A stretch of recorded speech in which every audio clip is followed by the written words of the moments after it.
Hello everyone, this is Trisha Naik from TE Electronics, and today I'm going to design a V2I converter with floating as well as grounded load using the op-amp OP07.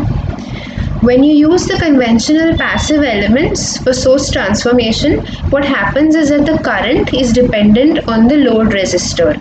When we use active components such as which are used in this experiment for the V2I converter, the current is independent of the load. Now, why do we need the V2I converter? The V2I sometimes when you want to send data from the transmitter to the receiver, which is quite far, for example, between a sensor and its display, there are a lot of power losses during this transmission.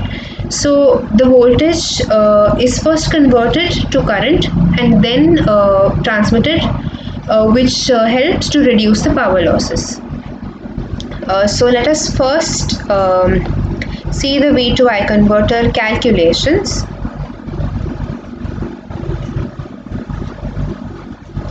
We have considered a case where the input voltage we are giving is 1 volt and the current we expect to get at the output is 4 milliampere. The calculation is a simple Ohm's law where IL is equal to Vn upon R. So the load current is equal to the input voltage upon the resistance. So through this equation we can see that the current which we are going to get is completely independent of the load resistor. So R is equal to Vn upon IL. So the value we get is 250 ohm. I'm using the standard values, so I've used 240 and 10, which gives me 250 ohms. So let us simulate this circuit in the floating as well as grounded load. First, let us see the floating load. I have already mounted the circuit. I can get components from here if I want to. Wires from here. This is the ground symbol, and these are the resistors. So as you can see, I have put in the values of resistors as I showed just a few minutes back as 250 and 10, which gives 240 and 10, which gives me 250 ohm. The first input I am giving is 1 volt, and I expect to get a 4 milliampere output as we saw over here. So let me run this circuit. First, let us try using a 1 kilo ohm load. Theoretically, my output should be independent of the load resistance. So as we can see here, I'm getting almost 4 milliampere at the output, which we wanted. So but the thing is that when I see that when I increase the load resistance, my output current starts reducing. So for 50 kilo ohm, as I can see, I'm getting a 299.6 microampere output. For 100 kilo ohm, I'm getting a 150.27 ohm output. So let us first see the grounded load output as well. This is the circuit for the grounded load. I've put a 250 ohm resistance in all places. My load resistance I'm putting as 1 kilo ohm. Now remember, the output I want is 4 milliampere. So let us run and see.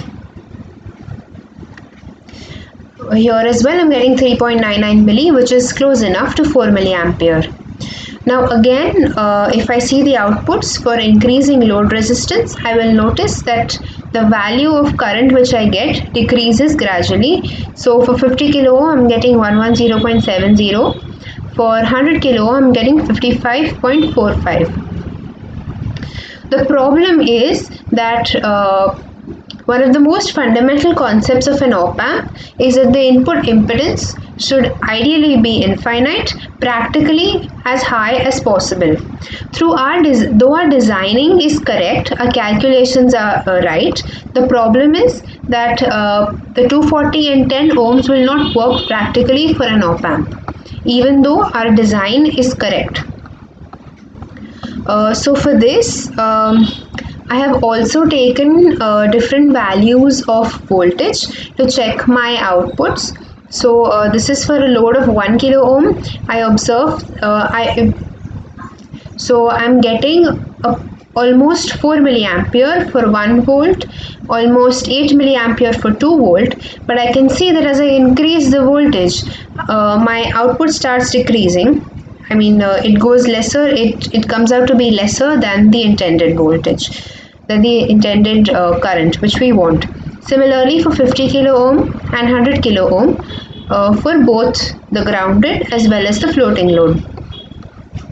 So, as I mentioned earlier, the problem about the input impedance can be solved by using the XTR111 IC.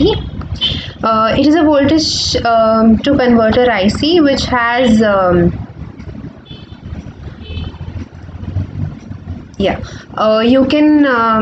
it has a standard 4 milliampere to 20 milliampere, 5 milliampere to 25 milliampere. You can also use this for voltage outputs. This is a functional diagram for the XTR111. As we can see that the output current is totally dependent, or it can be varied, or it depends upon only this one resistor called RSET. There are two buffers over here which ensure that the input impedance remains as high as possible. So as I've written here, the ratio between the input voltage and output current is set by the single resistor RSET. You can also modify the circuit for a voltage output. This is a precision voltage to current converter or a transmitter where it is designed for a standard 0 milliampere to 20 milliampere or 4 milliampere to 20 milliampere analog circuits. It can keep the source up to 36 milliampere. So the applications of this would include a universal voltage controlled current source, the current mode sensor excitation, current or voltage output for 3-wire sensor systems. So the XTR111 IC can be used to increase the input impedance of the V2I converter. Now the general applications of a V2I converter include Zener diode testing, LED testing, AC-DC, the low AC and DC voltmeters, photodiode sensors, etc. So this was it for a voltage to current converter. Thank you.